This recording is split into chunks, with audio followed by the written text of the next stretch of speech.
রাত হলেই যেন বাড়ে ডাকাতির আতঙ্ক, তাই বিভিন্ন এলাকায় রাত হলেই পাহারা বসায় রাজধানীবাসী। অস্ত্রসহ বেশ কয়েকজনকে আটক করে সেনাবাহিনীর কাছে হস্তান্তরও করেছে ছাত্র জনতা। এলাকা ভিত্তিক পাহারা বসিয়ে রাতভর চলেছে ডাকাত প্রতিহতের চেষ্টা।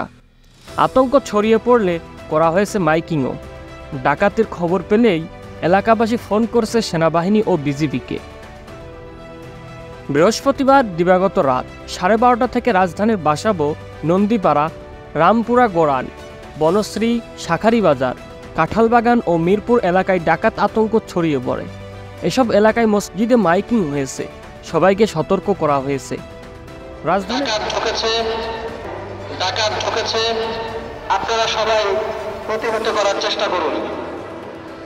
রাজধানীর কলাবাগান, পান্থপথ, কাঁঠালবাগান, ভূতেরগলি এলাকায় ডাকাতের আগমনে মসজিদের মাইক থেকে সাবধান করা হয়েছে। কাঁঠালবাগানে ডাকাতি করতে গিয়ে 11 জন আটকের খবর পাওয়া গেছে।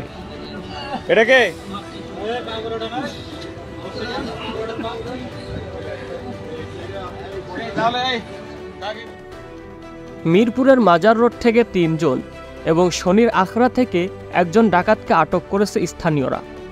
এরই মধ্যে বেশ কিছু ভিডিও সামাজিক যোগাযোগ মাধ্যমে ছড়িয়ে পড়েছে। কমলাপুর কবি জসিমউদ্দিন রোডে ডাকাত দল ঢোকার খবর পাওয়া গেছে। বাড্ডাতে মসজিদে মাইকিং করা হয়েছে, ডাকাতের বিষয়ে সতর্ক করা হয়েছে। রামপুরায় 2 ডাকাত ধরা পড়ার খবরও পাওয়া গেছে। ডাকাত প্রতিরোধে নামে গ্রিন রোড বাসীও। অন্তত 200 মানুষ বাঁশি বাজিয়ে মিছিল করেছে। রাতভর আতঙ্ক দেখা যায় সেখানে।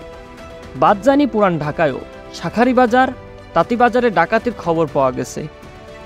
সাতরওজা এলাকায় ডাকাত ধরতে এলাকাবাসী রাস্তায় নেমে যায়, একসঙ্গে দেয় পাহারা। ছাত্র আন্দোলনের মুখে প্রধানমন্ত্রী পদ থেকে পদত্যাগ করে ভারতে চলে যান শেখ হাসিনা। এরপর বিভিন্ন থানায় হামলার ঘটনা হয়েছে, লুট হয়েছে পুলিশের অস্ত্র। এই পরিস্থিতিতে পুলিশের অনুপস্থিতিতে গত 3 রাত ডাকাত আতঙ্কে রাজধানীর বিভিন্ন এলাকায় টিম গঠন করে পাহারা দিচ্ছে এলাকাবাসী। মোড়ে মোড়ে লাঠি ও বাঁশি হাতে ডাকাতদের প্রতিহত করতে মাঠে নামতে দেখা যাচ্ছে তাদের।